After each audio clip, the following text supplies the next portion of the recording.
저희가 지금 읽은 로마서가 몇 장이죠? 너무 어려운 질문했나요? 6장이죠. 6장이 왔다는 것은 5장의 단계를 지났다는 거죠. 이 5장까지의 이야기가 중요합니다. 5장까지 이야기에서 6장으로 넘어가면서 조금 변화를 주는 겁니다. 어떤 변화를 주냐면 앞에 5장까지를 보면 제일 처음에 사도 바울은 로마 교회에게 편지를 보내면서 이 편지가 무엇에 관한 이야기를 할 것인가 하는 것을 명료하게 이야기합니다. 그것이 1장 1절에서 17절까지 이야기인데 복음이 무엇인가 하는 겁니다. 복음이 무엇인가. 복음은 한마디로 이야기하면 예수 그리스도다 하는 것을 이야기해요.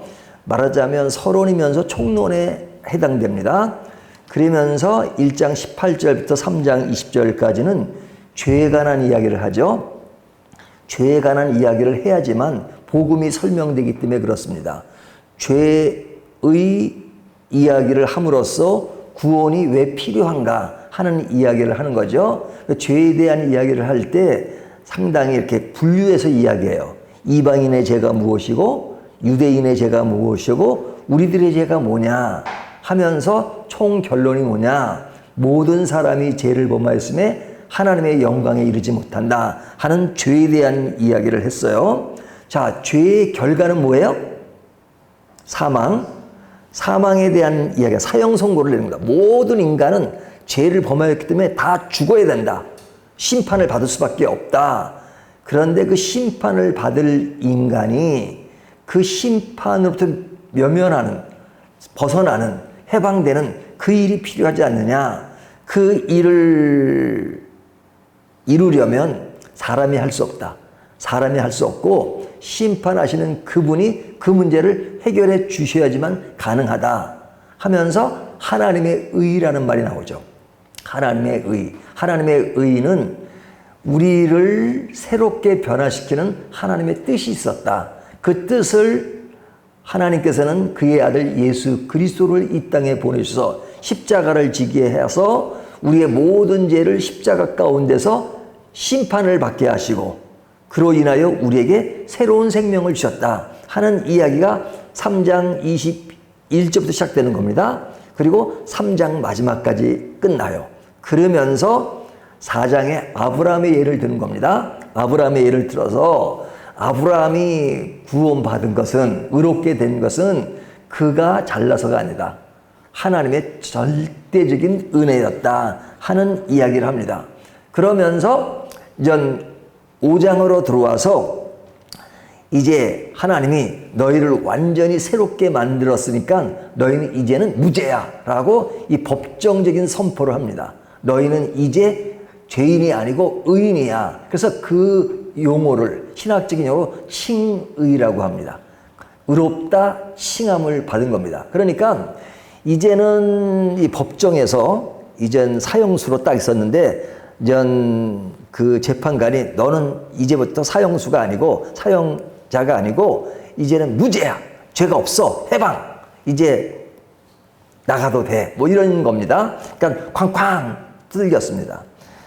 그러면 이제 그 이야기는 이제 법정으로 예를 들었지만 우리들에게 하는 이야기잖아요. 우리들은 죄가 있는 겁니까? 없는 겁니까? 죄가 없어요. 그러니까 뭐로? 법정적으로, 법으로. 이제 법으로 너희는 죄인이 아니고 죄가 없다라고 이제 하나님이 딱 선포를 한 겁니다. 자, 그러면 이런 선포를 받으면 그 다음에 사람들이 어떤 의문이 생기냐면 이제는 나는 죄인이 아니면 이제는 죄를 지어도 앞으로 계속 죄를 지어도 이제 구원은 이루어진 것이 이미 천국은 따낸 티켓이고 구원의 결과가 천국이니까 이제는 마음대로 죄를 지어도 되겠네 라고 생각할 수 있죠. 왜? 법정적으로 의인이라고 칭했으니까 더 이상 죄인이 아니라고 하니까 그러면 더 이상 죄인이 아니면 이제는 죄를 지어도 되겠네 라는 생각이 들 수 있단 말이죠. 그래서 6장에 들어와서는 그 이야기를 하는 겁니다. 6장 1절을 보실까요? 그런즉 우리가 무슨 말 하리요? 은혜를 더하게 하려고 죄에 거하겠느냐? 그럴 수 없느니라. 죄에 대하여 죽은 우리가 어찌 그 가운데 더 살리요. 자, 죄를 지었기 때문에 그 벌이 큰데 은혜로 인해서 그 죄가 사했으니까 이제 우린 끝났다라고 이야기하죠. 근데 사람들이요, 이미 지나간 과거에 대해서는 그냥 생각을 하지 않는 성향이 있죠. 하지만 성경은 과거를 통해서 현재로 오고 그 현재가 미래로 나가게 만들죠. 그래서 우리의 은혜라고 하는 것은 이제 죄에 대한 문제를 깊이 생각함으로써 나오는데요. 자, 10원의 빚을 진 사람이 있어요. 그 10원의 탕감을 받았어요. 그러면 그 사람은 얼마만큼의 은혜를 받은 겁니까? 10원만큼. 100원 빚진 자는 100원의 탕감을 받으면 100원의 가치를 탕감받은 거죠. 10,000원이면 10,000원의 탕감을. 그러면 누가 더 은혜를 많이 입은 사람이에요? 빚을 많이 지었던 사람이 10원 빚진 사람이 10원 탕감을 받으면 10원의 은혜를 받은 거예요. 하지만 10,000원 빚진 사람이 10,000원의 탕감을 받으면 10,000원의 은혜를 받은 거죠.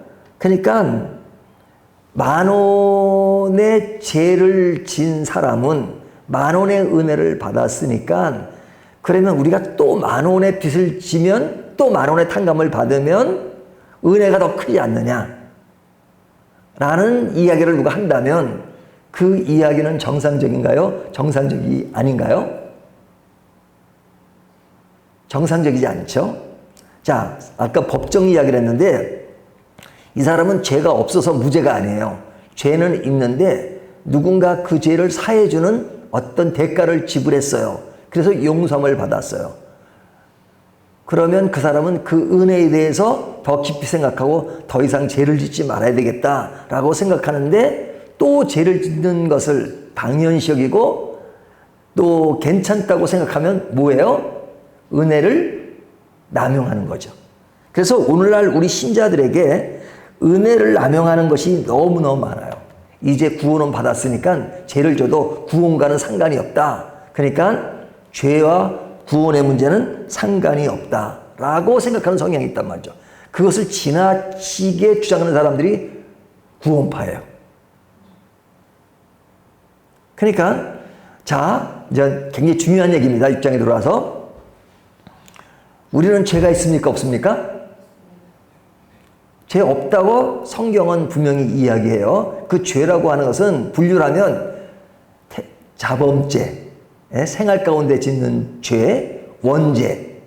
원죄라는 것은 과거의 죄, 또 현재의 죄, 미래의 죄가 있어요. 그런 걸 다 총망라해서 원죄가 있어요. 또 생활 가운데 짓는 죄가 있어요. 그러면 죄가 없다고 선포할 때는 어떤 죄가 없다고 선포한 거예요? 1번 원죄, 2번 자범죄, 3번 모두 다. 이제 이런 것을 자신 있게 말을 못하는 이유가 뭐냐면, 실제로 여러분 살면서 죄를 집니까 안 집니까? 죄를 짓잖아요. 그러니까 누가 나는 죄 없다라고 담대히 말할 수 있겠어요. 그러나 분명한 사실은 성경은 법정으로는 칭의라는 말이에요. 모든 것을 다 포함하는 겁니다. 그러니까 그리스도께서 우리 죄를 용서하신 것은 원죄만 사하고 자범죄는 사하지 않는 게 아니고 모든 죄를 사하신 거예요. 원죄는 물론 과거의 죄, 현재의 죄, 미래의 죄, 그리고 자범죄 모든 것을 사해 준 것이에요. 그러니까 죄 사함을 주신 구원은 완벽해요. 완벽하게 사해 준 것이지 뭐 그냥 0.0001%를 남겨놓은 게 아니란 말이죠. 그런데 이제 우리가 그런 말이 실감하지 못하는 이유가 뭐냐면, 실제로 생활 가운데 죄를 짓잖아요. 거짓말 안 하세요? 늘 양심적으로만 사나요?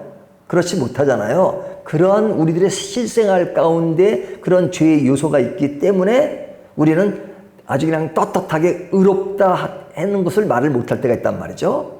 자, 이런 분류의 사람들이 있는가 하면, 또 어떤 사람은 완전히 이제 이렇게 죄 용서함을 받았어. 구원파 같은 사람들이 그래요. 그러니까 이제는 죄를 짓는 거는 상관없어. 구원과는. 그렇게 생각하는. 그러니까 이 두 가지가 다 문제예요.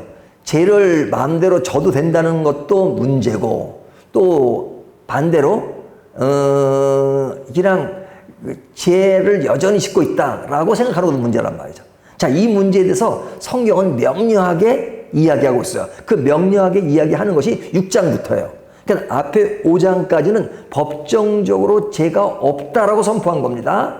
그런데 죄가 없다라고 선포하면 그러면 이제는 죄를 지어도 괜찮겠느냐? 그래서 6장 1절이 너무너무 중요한 거예요. 그런즉 우리가 무슨 말 하리요? 은혜를 더하게 하려고 죄에 거하겠느냐? 결론은 뭐예요? 2절. 그럴 수 없느니라.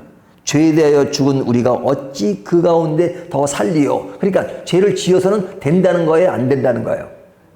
그럴 수 없느니라. 우리가 어떻게 죄 가운데 거하리요? 그러잖아요. 그런데 내가 죄를 안 짓고 싶어도 짓잖아요.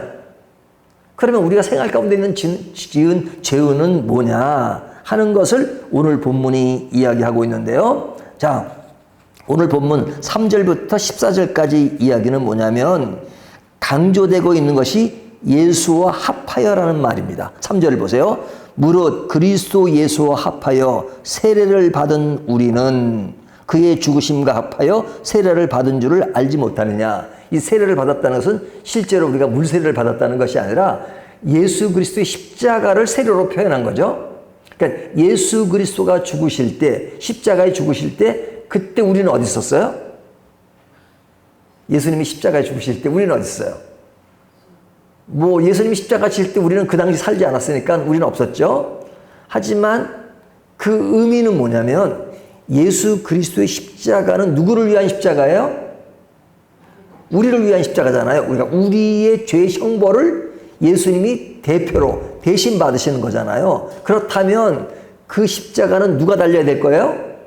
우리가 달려야 될 거잖아요. 우리가 달려야 될 것을 예수님이 달리시고 그 죄 사함을 통해서 우리를 용서하게 되는 거니까 그 십자가에는 누가 있는 거예요? 내가 있는 거죠. 우리가. 그래서 이 5장부터 그러면 우리라는 말이 계속 반복돼요. 우리가 거기에 있는 겁니다. 그래서 이것을 그리스도와 합했다라고 말하죠. 그래서 오늘 본문에 보면 합했다, 연합했다는 말이 계속 반복돼요. 3절 예수와 합하여, 4절도 보면 그의 죽으심과 합하여, 5절 만일 우리가 그의 죽으심과 같은 모양으로 연합한 자가 되었으면, 또 뒤에 보면 부활과 같은 모양으로 연합한 자가 되리라. 연합한 자, 합했다는 말을 계속 반복하고 있잖아요. 그러니까 예수 그리스도와 함께 십자가에 같이 못 박혔다 이거죠.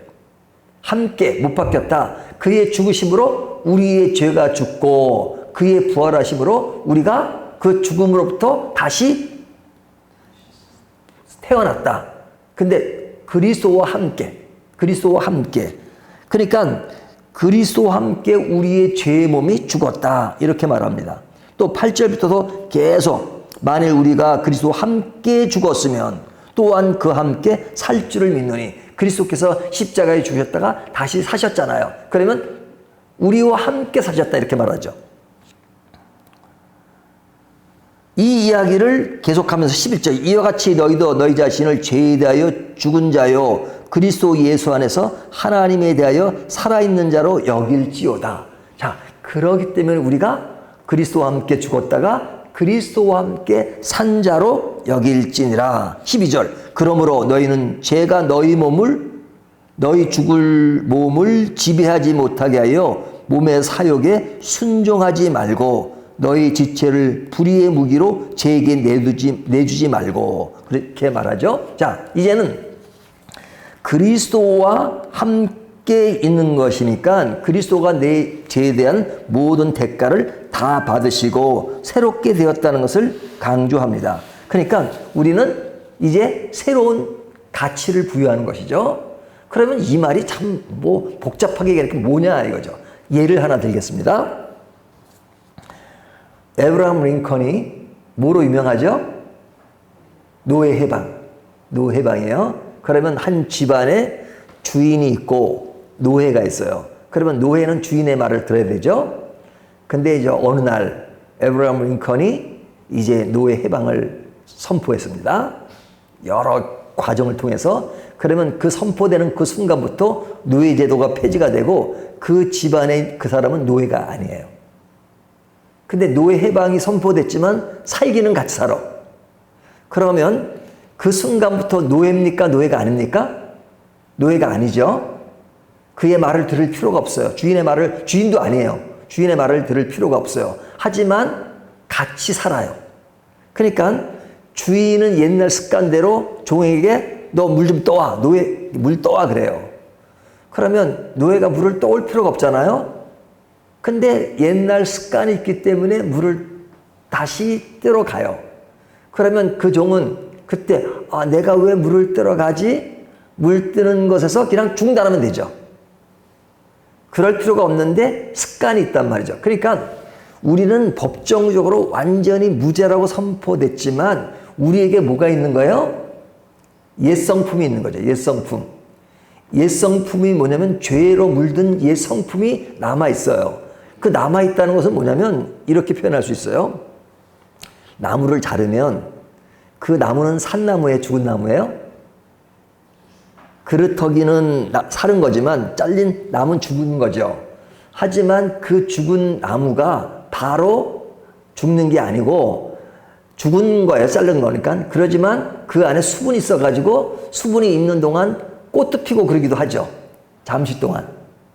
잎도 나고. 어느 기간 동안에요? 수분이 있는 동안에. 그러니까 우리의 옛 성품이라고 하는 것은 죄로부터 잘렸지만 옛날 죄의 성품이 남아있단 말이죠.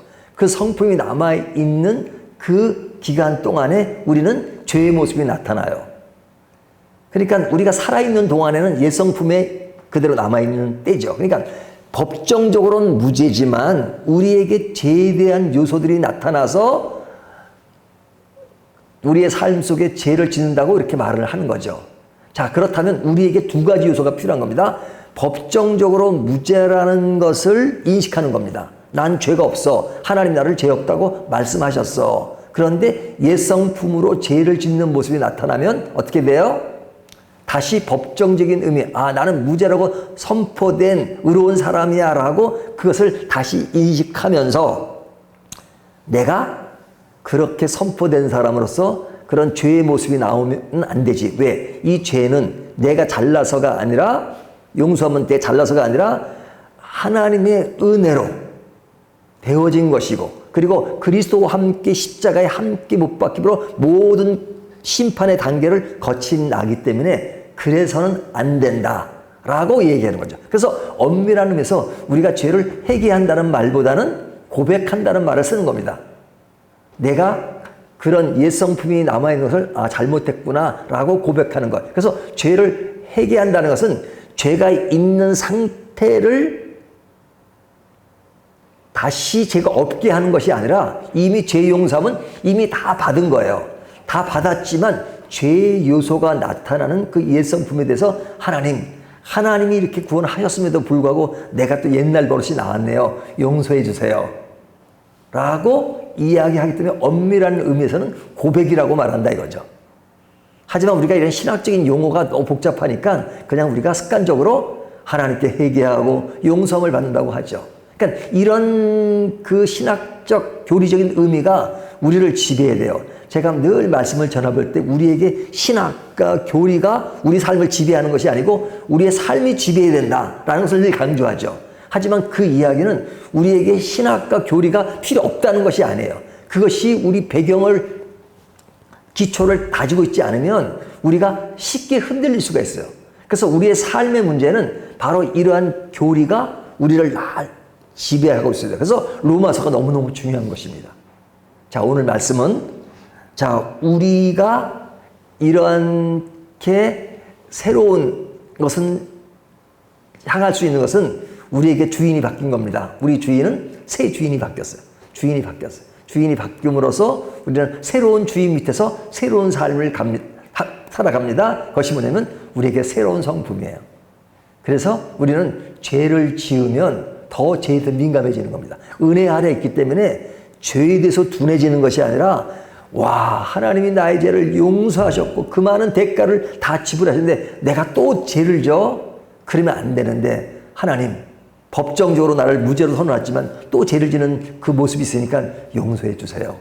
그리고 내가 주님 안에서 주님과 더불어 주인의 뜻대로 살겠습니다. 라는 것이 우리의 성도들이 죄에 대해서 구원에 대해서 가지는 그런 삶의 모습이다. 자세다. 하는 것을 오늘 본문이 말씀해 주고 있습니다. 이 말씀을 따라서 우리가 구원의 가치와 감격을 더 누리면서 죄에 대해서 더 철저한 저와 여러분이 되시기를 주님의 이름으로 축원합니다.